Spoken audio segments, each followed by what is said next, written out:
নমস্কার, আশা করি আপনারা সবাই খুব ভালো আছেন। কুকিং অ্যান্ড মাই ভিলেজ চ্যানেলে একটি নতুন পর্বে আপনাদের সবাইকে স্বাগত জানাই। আজকের ভিডিওটা আমি বাগান থেকেই শুরু করলাম।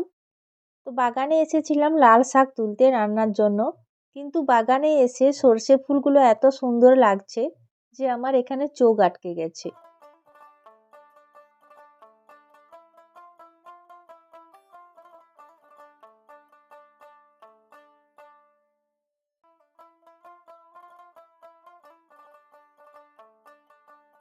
এবার চলে এসেছি লাল শাক গাছের কাছে। দেখুন লাল শাকগুলো খুব সুন্দর হয়েছে। আজকে বাগানের এই টাটকা লাল শাক তুলে উচ্ছে দিয়ে রান্না করব। আপনারা ভিডিওটি শেষ পর্যন্ত দেখতে থাকুন। দেখুন লাল শাকগুলোকে আমি তুলে নিচ্ছি। লাল শাকের গোড়ার দিকের অংশটা আমি রেখে দিচ্ছি, তাহলে পরে আবার এই অংশ থেকে নতুন করে শাক হবে। এইভাবে নতুন নতুন রান্নার ভিডিও পেতে আপনারা চ্যানেলটিকে সাবস্ক্রাইব করে পাশে থাকুন। দেখুন রান্নার জন্য আমি লাল শাকগুলো তুলে নিচ্ছি। বেশ কিছুটা লাল শাক তোলা হয়ে গেছে।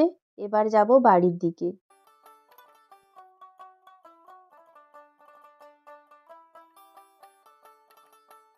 রান্নার সব জোগাড় করে নিয়ে চলে এসেছি রান্নাঘরে।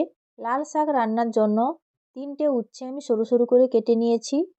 আর লাল শাকগুলোকে খুব ভালো করে ধুয়ে আমি কেটে নিয়েছি, কুচি করে নিয়েছি। লাল শাক রান্নার জন্য আমি 2টো নরম বেগুন কেটে নিয়েছি, আর নিয়েছি আলু। আলুগুলোকেও লম্বা লম্বা সরু সরু করে কেটে ধুয়ে নিয়েছি।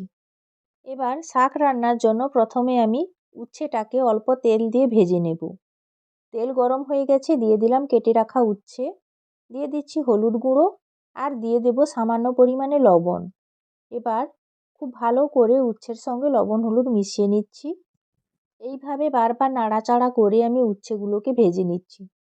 দেখুন উচ্ছেগুলো ভাজা হয়ে গেছে। এবার উচ্ছেগুলোকে আমি তুলে নিচ্ছি। উচ্ছে ভাজা তেলের মধ্যে আরও বেশ কিছুটা সরষের তেল দিয়ে দিয়েছি। এবার দিয়ে দিলাম 5 ফোড়ন। ফোড়নটা খুব ভালো করে ভাজা হতে থাক। দিয়ে দিচ্ছি গোটা শুকনো লঙ্কা। এবার লঙ্কা আর ফোড়ন খুব ভালো করে নাড়াচাড়া করে ভেজে নিচ্ছি। যেহেতু আমি তেঁতো রান্না করব, তাই এই রান্নাতে লঙ্কা গুঁড়ো ব্যবহার করব না। দিয়ে দিলাম একটা কাঁচা লঙ্কা চেরা, দিয়ে দিলাম পেঁয়াজ কুচি, দিয়ে দিচ্ছি হলুদ গুঁড়ো পরিমাণ মতো। এবার দিয়ে দিচ্ছি পরিমাণ মতো লবণ। এবার মশলাটাকে আমি নাড়াচাড়া করে ভেজে নিচ্ছি। যেহেতু আমি তেঁতো তরকারি রান্না করব, তাই আমি পেঁয়াজগুলোকে খুব বেশি ভাজবো না। দেখুন পেঁয়াজগুলো মিডিয়াম ভাজা হয়ে গেছে। এবার দিয়ে দিচ্ছি কেটে রাখা আলু, দিয়ে দিচ্ছি কেটে রাখা বেগুন। এবার আলু ও বেগুনগুলোকে নাড়াচাড়া করে নিচ্ছি। বেগুন দিয়ে নাড়াচাড়া না করলে আবার বেগুনগুলো সেদ্ধ হবে না, শক্ত হয়ে থেকে যায় অনেক সময়। দেখুন আলু ও বেগুন কিছুটা ভেজে নিয়েছি। এবার দিয়ে দিচ্ছি কেটে রাখা লাল শাক। এই লাল শাক রান্নাতে যে আলু বেগুন দেওয়া হয়, এই শাক থেকে যে লাল রং বেরোয়, তো আলু আর বেগুন কিন্তু লাল রং হয়ে যাবে। দেখুন সব শাকগুলো দিয়ে দিলাম। 1 কড়াই শাক হয়েছে।